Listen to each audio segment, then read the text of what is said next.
It's the U.S. Ski and Snowboard Hall of Fame Legends Lounge. We're back at it one more time. Hi, everybody. I'm Dan Egan, and welcome to this new episode of the Legends Lounge. We're so excited.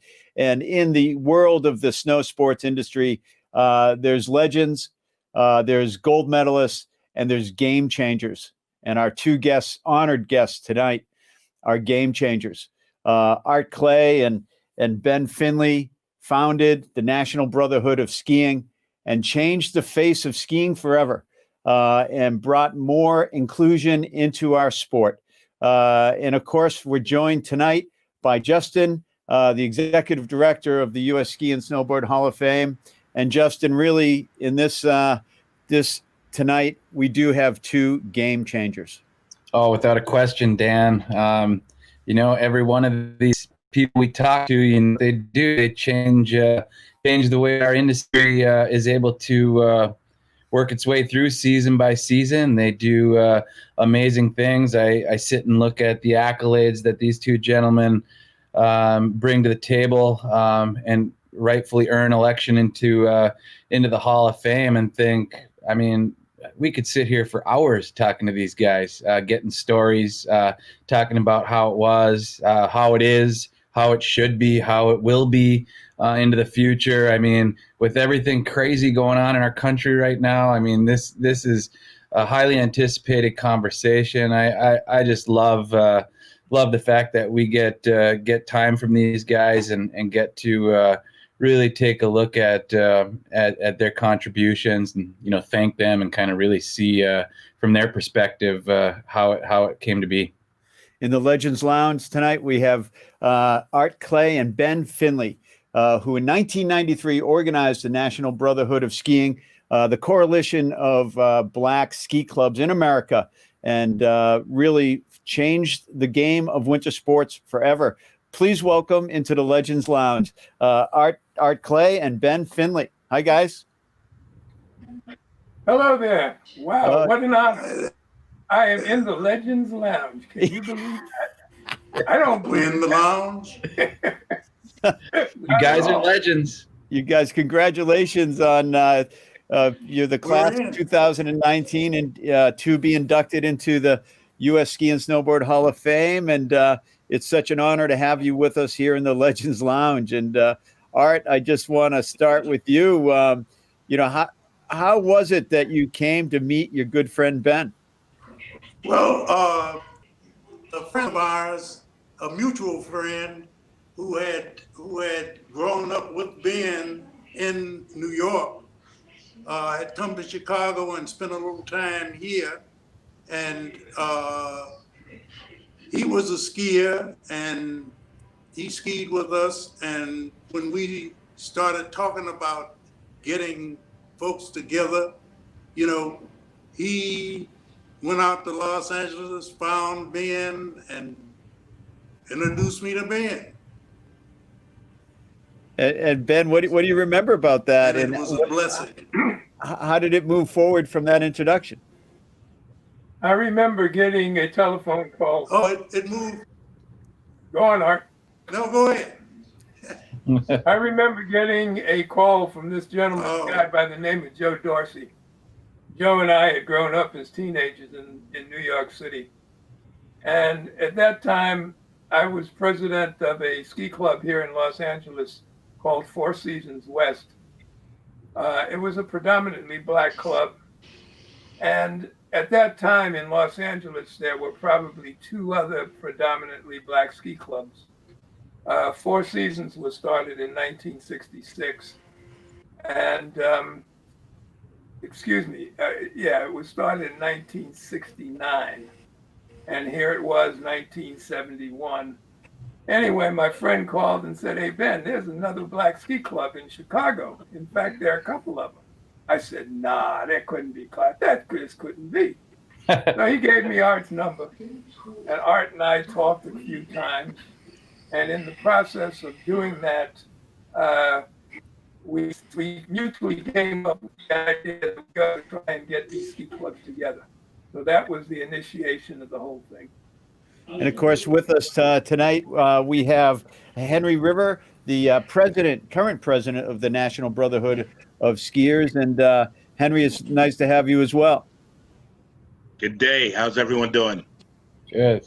Henry, I was wondering if you could give us some perspective on the legacy of Art and Ben, what they started and what it does now. You know, when I think about what Art and Ben did back in 1973, as well as almost all the members of the MBS, we're just so proud of their accomplishment. I don't even think they had any idea that this would grow and become such a huge movement. You know, it just swells your heart to think that they're the first African Americans inducted into the Hall of Fame. It's mind blowing, and it's such a great achievement. You know, we can't acknowledge them enough. And you know, what was started with the National Brotherhood of Skiing, and it continues today, you know, has really infiltrated itself into the highest levels of skiing and snowboarding. And just tell us about the different programs that the National Brotherhood does now as far as their scholarships and their outreach. Excellent. We have two different branches, really. We have our competitive end, which is Team NBS, and then we have our winter outreach side, which is within all of the clubs. We have 52 clubs across the United States and the United Kingdom, and about 30 of those clubs have youth groups and outreach programs. So in those programs, they actually get kids, they get kids from underrepresented areas and bring them to the mountains and introduce them to snow sports. On Team NBS, the competition side, we haven't achieved our mission yet, which is to identify, develop, and support athletes of color who will win international and Olympic competitions representing the United States. We haven't quite gotten there yet, but we've had many athletes. We've had Andre Horton, Suki Horton, Lauren Samuel, Justin Samuels, Brandon Purnell, Ralph Green. Ralph Green participated in 3 Paralympic competitions. Bonnie St. John competed in 1984 Olympics, and she won silver and bronze. You know, so we've gotten somewhere. But the day that we have one of our athletes stand up on a World Cup podium, first, second, or third, I really don't care. The minute they get up there, we're going to be happy. That's an amazing accomplishment, and what a great legacy, Ben and Art, that you guys started and carries on today. Art, when you hear that, all of that list of accomplishments of athletes that have gone to the highest levels of competition, how does it make you feel? You know, I always felt that the National Brotherhood of Skiers was a viable and it will continue to folks like Ben and I who have aged somewhat since we've started saying, we now have to refocus our energies and to get some younger folks or keep folks interested in skiing. I'm not much on the racing program as I am on getting black folks on the slopes. We have a difficult time here in Chicago because there are no mountains. I mean, you may call them mountains, they are really just here. In the Midwest, in order to get to a ski slope, you have to drive 2 to 10 hours. To get to a good one, you have to go out west. Over the years, the folks I've skied and that I'm associated with have been very, very aggressive in young kids to ski. You know, we would somebody to go skiing and give up on the slopes, and their lives to just be with some kids and teach kids to ski was important to myself and the many folks that I have skied with. Out of you first coming to the ski world and wondering what was going to happen. I've never had any serious racial incidents, although, I've had the feeling, you could get a feeling on some of the areas, it's not right. They didn't want me here, but over the years, and, I think many of the folks didn't want here in the first place have seen that we had to do no harm. We had to have a good time. It is more important to me than the racing part or the gold medals or the Hall of Fames or anything like that. I was looking at a picture the other day, where back in, I think it must have been the 70s, the early 70s, I was very, very pleased to have him take the time back in the 70s to ski with me and the group of folks I skied with. He would, that was his job. Mm-hmm. Thanks, Billy. Awesome. That's awesome. Billy Kidd, one of the great, generous people of all time with his time. Ben, we say all the time that skiing's a generational sport. It gets passed on from generation to generation. You have lit a spark that's passed on to many all across the country. When you hear about all those accomplishments, how does that make you feel? Very proud, very, very proud of this. As somebody once said, or one of you guys said, the NBS is sort of like a snowball that starts, you make small and you started rolling down the hill, and all of a sudden the NBS becomes a gigantic national family that has managed to change people's lives inside the African American community. I mean, inside of that family, we've got multiple families who, shall I say, found each other on the ski slope. My son, who started skiing at 4 years old, is now married to a lady who, shall I say, they were on the race team of Four Seasons West together back in the day. And going through this whole thing, it's just amazing how people have come together. The goal that Four Seasons West, that the NBS has of putting an African American in the start gate was primarily developed because the NBS needed something to focus on that was not a big party. And the group that came together in '74 in Salt Lake City said, yep, what we need and our goal will be to put an African American in the start gate of a World Cup. And here we are, 47 years later, still having fun. That's incredible. I know, Henry, your time is short with us here, but we appreciate you joining us in the Legends Lounge. What's your message to the greater, broader ski, community about the NBS and where it's going to go in the future? Well, the NBS, we've got so many avenues available to us.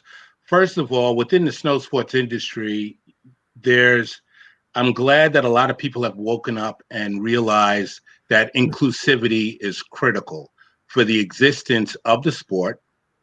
This sport, it's a great sport, but right now with its exclusivity, skier days have plateaued. Things are going down, they're not going up. So we need the snow sports community to understand how important it is to market to our underrepresented areas and market to Blacks, Indigenous people, people of color, and get to us because we want to ski. All right. And we can definitely help the industry increase and keep growing. We have become a resource for the snow sports industry. We're here to help. We're here to assist in any way we can. Whatever we can do to help them identify marketing opportunities, identify how to better serve our population. We're here for that. And I see we've partnered with US Ski Team, we've partnered with PSIA. The NBS is now a member school within the Professional Ski Instructors of America. So we're making good forward steps, and I think we're going to continue to do that. And the opportunities are great, and we're here to work with the snow sports industry. That's awesome, Henry. Before you go, would you please introduce Peggy for us and who's going to join us next? My pleasure. Peggy Allen, she's the one that spearheaded the campaign to get the recognition for Art and Ben. Without her leadership and her drive, this wouldn't have happened. So we really thank her for driving that force and giving these guys the opportunity that they deserve. I can't express enough how proud I am to even know Art and Ben. I've known them for about 25 years, both of them, excellent people, excellent guys, really good skiers. And it's just been an honor to know them. And Peggy did them justice by getting them to this point. Peggy Allen. Hi, Peggy. Hi, everybody. Thanks for letting me be a part of this. Sorry, I'm sitting in my car, so sorry. I hope you're you're driving somewhere to go skiing? No, not yet, but hopefully soon. Peggy, tell us about pulling it together to nominate Ben and Art for the U.S. Ski and Snowboard Hall of Fame. Obviously, there's no need to be motivated for what they did was amazing, but what inspired you to do it? Well, and I can't take all the credit because I did have a team of people that were together, particularly led by Kim Bentley, that really started this whole process. And once they really, got it going, then I was able to take over. And I was just what an honor and a privilege it was to be able to help to move this forward, to get them as the first African Americans inducted into this Hall of Fame. We worked hard as a team. We worked hard as an organization because when we put the call out, it just truly showed the love and appreciation that our organization has for Art and Ben, because we put the call out to help us raise the funds to make this happen. And our organization just responded, better than what we had even thought was going to happen. So for that, I'm just truly grateful. And like I said, that just goes to show how our organization feels about our founders. They're like celebrities when you go to our events and, you hear the whispers, oh, there's Art or there's Ben, and everybody, gets excited to see them, and especially knowing, that they're still out there, hitting the slopes a little bit. So it's just been an honor. It was a lot of work, but it was so well worth it. And to two men that are so deserving. Peggy, what's skiing and snowboarding mean to you personally? Well, I was, Ben just talked about how it started off as a snowball and he threw it. And, so for me, 20 something years later, I got caught up in that big snowball and was able to continue to build on it. But it was, I've met so many friends. I live in upstate New York, and winters were like, okay, what are we going to do during the winter? it opened up a whole new world to me. When I just finished running a marathon, and I had some friends say, come and ski. And, just like everybody, it's like, Black people don't ski. It's cold out. I'm not going to break a leg.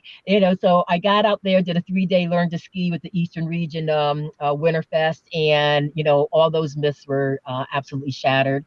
I fell in love with it, and it really has opened up a whole new world, because I'm sure it's already been mentioned how the NBS is such a caring and loving family. And I have friends that my life has been enriched because of friends that I've made through this organization.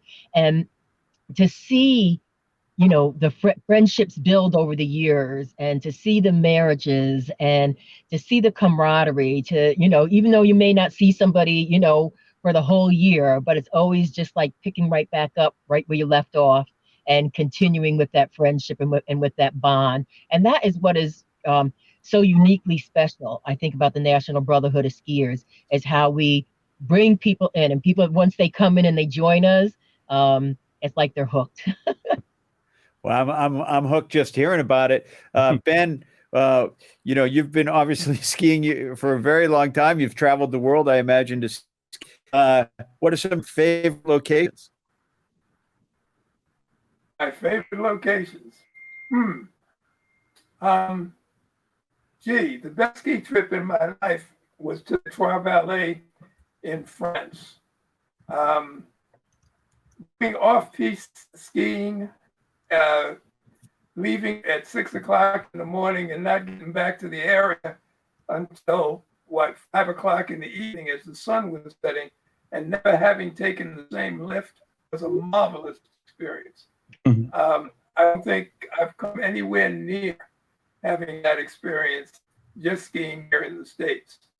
Other than that, the best mountain in the world to Ben is Mammoth Mountain with 26 chairlifts and only 5 hours from home, and running on an Icon Pass. So, and at 80 years old, they give me a free lift ticket.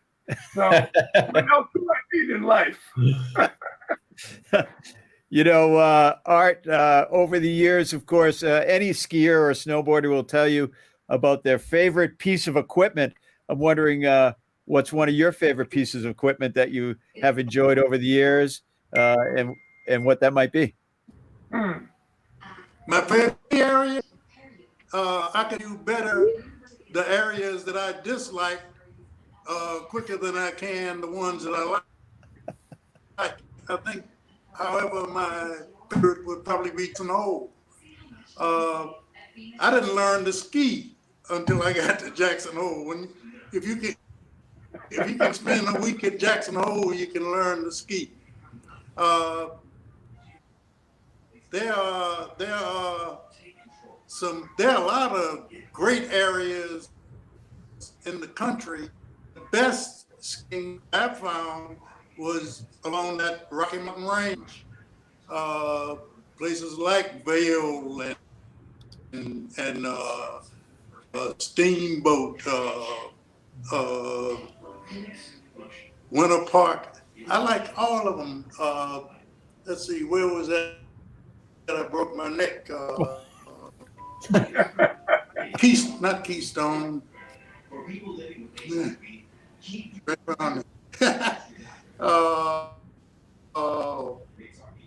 That's awesome. The areas here in the Midwest, I don't like skiing on the East Coast. I don't like skiing in New Zealand and Argentina. The Rocky Mountains of the United States is the best skiing in the world. Now you can have a good time anywhere you go, but for skiing and good snow, the Rocky Mountains. It's Colorado. It's the dry, cold snow, and the beautiful blue skies that I imagine you fell in love with. Uh, Peggy, these two, I'm speechless about what they did, and all of the Yeah. annual gatherings. Um, and when they come together, there was what year was it there where there were 6,000 participants? Was that 1993? What an impact this has for the resorts. Oh, absolutely. When we come to town, we know the economic impact that we make on the resort area. But not only just the economic impact, the resort areas also love us. I have never heard over my 20 something years of being involved with the NBS, anybody saying, "Oh, we don't want you to come back."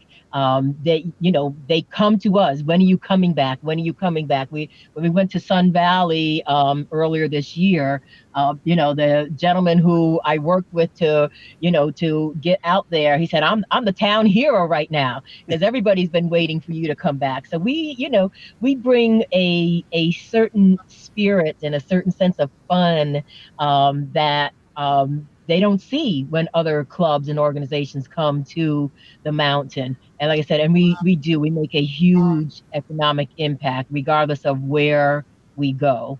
We make a huge economic impact. Absolutely, there's no doubt about it, and of course that outreach. Both Art and Ben, you spoke to it earlier about kids and city kids getting out to ski. Me myself, I've worked a lot with the Youth Enrichment Service program, and of course Richard Williams here in Boston. That's where the real impact is, and it changes lives. And Ben, for you, that must be a really special legacy. Oh, definitely, it's a special legacy. Um, Gee, having changed all of these people's lives, what makes the NBS successful, or what made us successful, was recognizing, or not, I won't even say recognizing, um, our ability to bring people together in a social environment that is also combined with skiing. Our after ski parties are infamous. Um, it was absolutely wonderful being in Sun Valley the first week of March and watching the locals come in to join us at the end of the ski day and having a dance floor that was absolutely packed with people of every ethnic background in the world, just having a marvelous experience. And that to me represents the United States of America and especially the skiing population of America. Absolutely. And Ben, this is we can't wait to, welcome both of you into the U.S. Ski and Snowboard Hall of Fame in person. But while we have you here, I'm wondering is what would you like to say to Art? To Art? Yeah. About this whole thing? Yeah. Art and I are cousins. What? If you sit and no, not really, but if you look at both of our backgrounds, it's almost like we were raised in the same environment. We're both nuts. That's first of all. All right. My my grandmother used to call me her jackass grandson. Art and I both were Boy Scouts, and that started our adventurous nature. Um, Art and I are also party animals. He more than me, but we're both party animals. We're both scuba divers. I am a sailor at this particular point. What else have I done that my grandmother thought was nuts? I don't know. Gee, between the two of us, there's not a whole lot of space. Let's put it that way. And having Art there as my partner being inducted into the Hall of Fame, boy, I'm looking forward to seeing both of us on the wall somewhere. I don't know how you guys are going to do that, but we're looking forward to it. That's great. That's great. And Art, what would you like to say to your good friend Ben? I say this, and the hall and all of that. If it weren't for Ben, this would not have been. Ben has been the spiritual leader behind every president that the National Brotherhood of Skiers has. And I don't think he would contradict that. Ben, to me, has been a blessing. He's been a good, and hopefully we will continue to work together and make this thing grow even more. Absolutely. Thank you. What a great thing. Now, Justin, to have both Ben and Art in the U.S. Skiing Hall of Fame, it's truly special. And I know you've been really excited about this. You know, help them see what they're going to see one day when they walk into the hall as far as their plaques go and what that will look like. It's funny you ask, and I can't stop smiling. I mean, this interview is crazy good.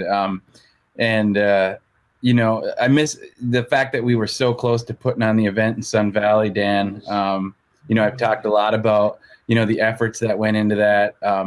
One of the things I was looking forward to more than anything in Sun Valley was giving Peggy a big hug because of all the work that she did to help us pull this together and the effort that went into it. So Peggy, it's coming. We're going to eventually one day be able to hug and do the event. And it's so great to see your smiling, beautiful face. I really appreciate you coming on. Art and Ben, you know, it's funny because I busted this out yesterday, and the questions that Dan asked just now for you guys to talk to each other are pretty much a product of this. Here's Dan's plaque. Dan's one of the few other people that was a dual nomination with his brother John. So I'm sure it was especially important for him to hear you guys talk about that, because they also have a special bond, being brothers, of course, but also spending almost every moment of their professional careers working together, changing the sport of skiing like you guys have. And it's just really an honor.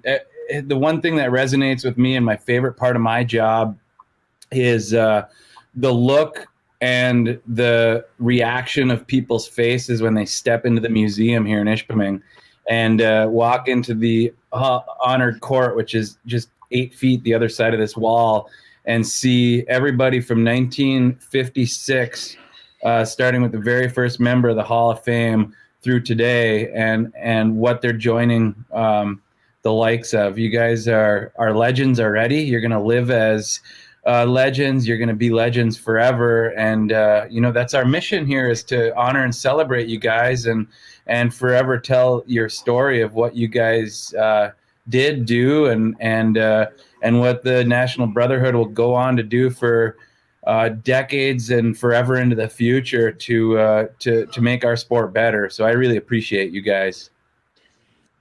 Thank you. It's really quite special. And Peggy, what do you want to say to Art and Ben? You know, through this whole process, I knew Art and Ben for a while, but I really had a chance to get to know them a little better during this process, which has been a joy. I've been the recipient of some interesting little stories and some interesting little comments, and several of them I could not say. I think, I speak for everybody once again within this organization. Our heartfelt thanks for having this vision, because it's hard to imagine, 47 years ago that they had this vision, and that it has, continued to move forward and will continue to move forward. There's challenging times, but we will get through this. So I think I can speak for everybody who has had any type of interaction with the National Brotherhood of Skiers, that we just say thank you, and that it's changed so many people's lives. I'm a different person because of Art and Ben and their vision. Thank you for that, Peggy. And before we go, we're going to show REI did an amazing video about the about National Brotherhood of Skiing, and we're gonna show clips of that right now.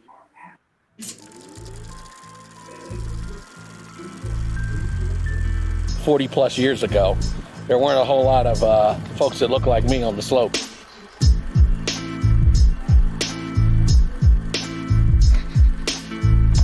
I remember as a kid, my dad taking us skiing. There was definitely overt racism. You have to picture this. This is 1973. It was just after the Black Power movement. When we first came together, it was the challenge of being alone on the mountain as a person of color by yourself. And that's why they all came together 45 years ago.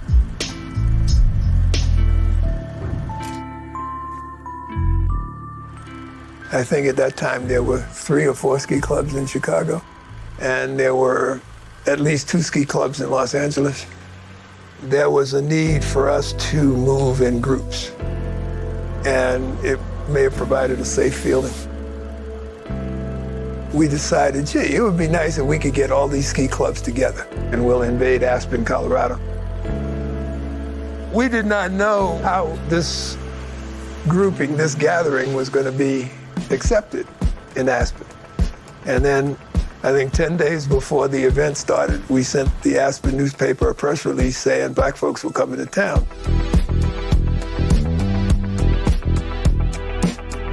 Well, this shook up Aspen. And they ended up putting the whole National Guard on standby. At first, we were just interested in getting together. Out of just getting together, the organization grew. By the time the enrollments hit a peak, we were getting about 5,000 to 10,000 folks to show up. It was unbelievable. Oh, this is great. I'm telling you, there's nothing I can compare it to. We're having a wonderful time.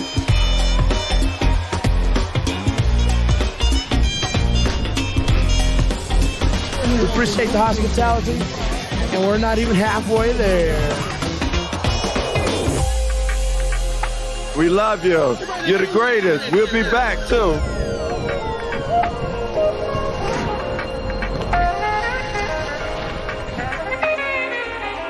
In memory of 20 years ago, would you please turn around and meet each other and shake hands, because this is the NBS.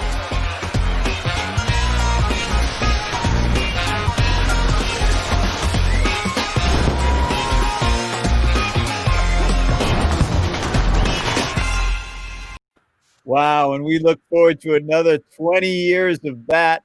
That's great. And again, congratulations, Art. Congratulations, Ben. Thanks for all the support, Peggy. This is what happens right here in the Legends Lounge at the U.S. Ski and Snowboard Hall of Fame. I'm Dan Egan, and we'll see you next time.